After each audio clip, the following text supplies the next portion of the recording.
안녕하세요. 안전한 투자로 편안한 노후 준비 중경투TV입니다. 네, 6월 28일 즐거운 금요일입니다. 비트코인 61,600달러 플러스 1%. 바이든 트럼프 첫 TV 토론에 6만 달러 지켜주고 있습니다. 바이든 트럼프가 지지율 팽팽한 상태고 바이든이 약간 우세한다고 해도 끝까지 가봐야 되는 게 정치판이죠. 공산층 투자만은 코인 시장이기 때문에 누가 대통령 된다고 해도 매우 긍정적인 환경입니다. 어떻게 해서든 코인판 살려줘야지 정치 자금으로도 후원 많이 받고 미국 경제에도 플러스 되는 게 코인이고요. 달러 가치가 장기적으로 유지를 해주려면 코인 시장이 버텨줘야 합니다. 천문학적으로 찍어내는 달러를 기존의 주식이나 채권에서 대부분 흡수를 했다면 코인으로도 본격 들어올 수 있게 루트를 만들어줘야 되는 거고요. 코인, 주식, 채권 이렇게 다양한 투자 루트가 생긴다면 부동산이나 시장 물가로 들어가는 자금 줄어들면서 미국 경제에는 플러스가 될 수 있고요. 거기에 달러 가치 유지하는데도 좀 더 펀드멘탈 강해지면서 미국이 글로벌 1등 유지하는데 코인이 도움이 됩니다. 그렇기 때문에 올해 1월부터 비트코인 ETF 승인하고 올해 이더리움 ETF 승인까지 해줬고요. 미국이 코인 시장 케어만 잘하면 여전히 성장성 높은 것이 코인 시장이고 대표적으로 올해 안에 통과될 수 있는 BG11 법안이 있습니다. 비트코인보다 알트코인이 이번 장에서 반등이 좋은데 리플, 이더리움, 도지코인 모두 상승했고 솔라나가 바네크에서 ETF 기습적으로 신청하면서 플러스 9% 올라가고 있습니다. FTX가 비록 파산했지만 2021년부터 가장 가능성 높게 본 코인이 솔라나였고요. 솔라나 비중이 비트코인, 이더리움보다 많은 30%였습니다. 22년 폭락적에 FTX 파산 안되고 지금까지 생존만 했더라도 솔라나 가격 방어는 확실히 좋았을 가능성이 높죠. FTX 파산 이후 솔라나 메인 투자자들 분산된 상태인데 돌이켜보면 이더리움 자리 위협하는 코인들은 하나같이 소송 파산으로 무너져 내리는 경우가 많았고요. 리플도 2018년 한때 이더리움 시총 넘어서기도 했지만 결국에는 이더리움이 시가총액 2위까지 상승했었습니다. 솔라나는 이더리움보다 수수료 싸고 번거롭게 레이어2,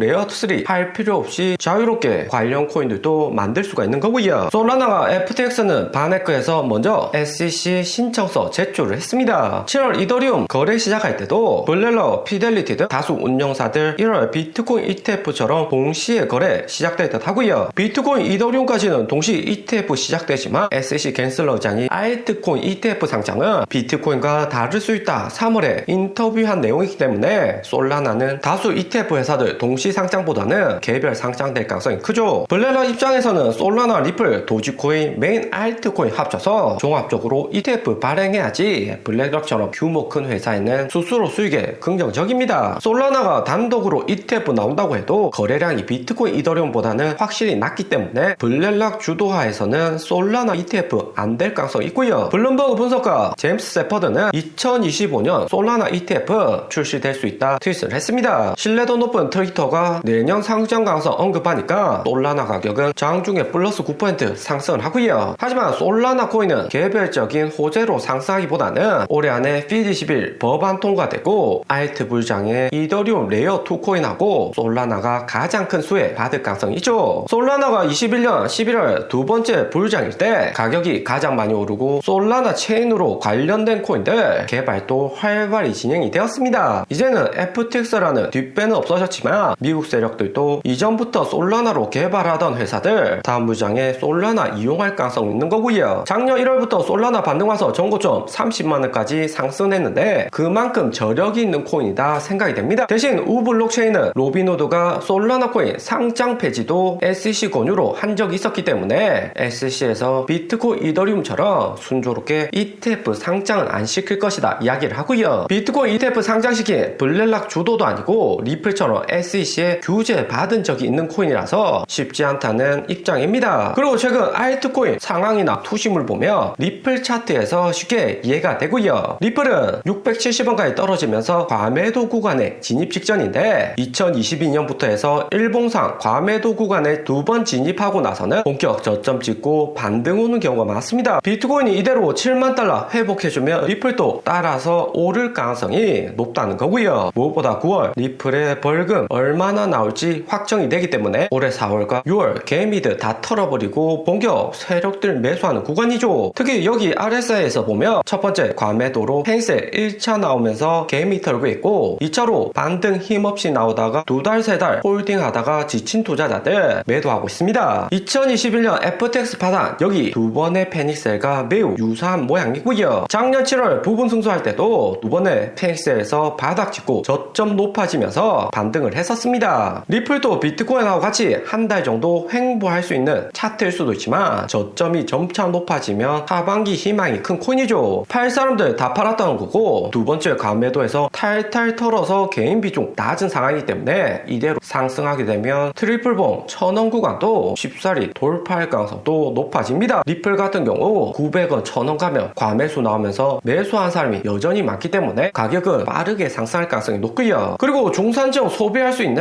나이키 2분기 어닝이 발표가 되었습니다. 주당 순이익은 1배로 어닝 비트했지만 매출은 12.6빌리언으로 어닝 미스했고요. 이전만큼 안 팔리는데도 비싸게 파니까 매출이 확실히 줄어드는 거죠. 작년 6월 동기 대비해서도 매출 감소고 이 정도 상황이면 주가 폭락 오는 것은 일반적이죠. 실적 발표된 애프터장에서는 마이너스 11%로 쭉쭉 빠지고 있고요. 어닝콜에서 나이키 CEO는 소비자들이 지갑 여는데 신중해졌다. 특히나 온라인 판매가 둔화되고 있고 중화권의 거시적인 불확실성 증가, 시장의 전반적인 불균형한 소비자 추세까지 악재가 산재해 있다 이야기를 했습니다. 좀 더 자세히 나이키의 2분기 어닝을 보면 미국에서 판매량 미스, 유럽, 아시아까지 미스했고 중국에서만 약간 비트를 했고요. 대신 중국에서 할인을 많이 했기 때문에 매출이 깜짝 반등을 한 겁니다. 가장 문제점은 온라인 다이렉트 마켓에서도 미스 나오면서 마이너스 10%나 심각한 상태이고요. 나이키는 어플이나 온라인에서 할인도 많이 해주는데 컨센서스 이렇게 미스를 한 거면 나이키 판매가 이전과 확실히 다르다는 의미고요. 그나마 긍정적인 점은 재고 감소가 컨센서스보다 0.57% 줄어든 수준인데 크게 의미가 없고 이 정도로 어닝 성적표 나오면 나이키 현재 CEO는 사태 수순을 밟아야 된다 볼 수 있습니다. 미국 이름 있는 기업에서 이 정도 실적 성적표 내고 오랫동안 자리 유지할 수 있는 CEO는 몇 안 되고요. 나이키의 주가를 보면 애프터장 82달러까지 빠지면서 반드시 지켜줘야 되는 월봉상 99선도 무너진 상태입니다. 여기 검은색 라인까지는 가격이 내려왔지만 22년 10월 금리 인상으로 빅테크 모두 바닥까지 떨어졌던 구간이고요. 연준이 25bp 올해 최대 2번의 금리 인하한다고 해도 이 정도 금리 인하로는 빠르게 소비가 돌아오지 못하고 중국 경제도 회복될 기미 안 보이면서 50달러 코로나 저점까지도 내려갈 수 있는 게 나이키 차트죠. CEO 교체하고 전략을 전면 수정하지 않으면 여느 배당 기업처럼 하락 올 가능성이 높은 게 나이키입니다. 그리고 바이든 대통령과 트럼프의 올해 첫 TV 대선 토론 진행이 되었습니다. 양측 모두 팽팽하게 상대방 공격을 했지만 3살 많은 바이든 나이 공격하는 트럼프의 발언이 여론에서는 좀 더 우세해 보였고요. 바이든의 말꼬리 잡은 트럼프는 바이든이 뭔 말하는지 모른다. 바이든이 인물이나 지명 한 번씩 틀리게 말하는 거 꼬투리 잡으면서 고령화 논란을 불지피게 했고요. 거기에 바이든은 전 대통령이었던 트럼프의 나쁜 경제 물려받아 이만큼 회복시켜 놓고 트럼프는 최근 인플레이션율 심화되고 금리도 높기 때문에 경제 문제 많다고 바이든을 공격했습니다. 우리 코인 투자자들 원한 Q21 법안과 SAB 121 코인 관련 토론은 안 나왔지만 이번 1차 토론에서는 서로 간 보는 정도고 2차 토론은 9월 10일에 진행이 됩니다. 이번 1차 토론에서 양측이 원하는 거 좀 더 확실히 알게 되었고 보충해서 9월에 2차 토론하고 11월 대선까지 아직까지는 시간이 많이 남아있고요. 이번 토론에서 아쉬웠던 점은 코인 시장도 불황이고 알트코인 많이 내렸다. 이 정도 트럼프가 한마디 해줬다면 바이든 대통령 법안들 대통령 최종 통과시키면서 코인 시장이 대선 전에 떡상 올 수도 있었죠. 하지만 아직까지 기회는 있기 때문에 좀 더 미국 대선 상황 지켜보면 좋을 듯 합니다. 오늘의 영상은 여기까지입니다. 좀 더 디테일한 투자 정보가 필요하신 분들은 커뮤니티로도 자료가 공유되니까 멤버십 가입과 구독 부탁드립니다. 감사합니다.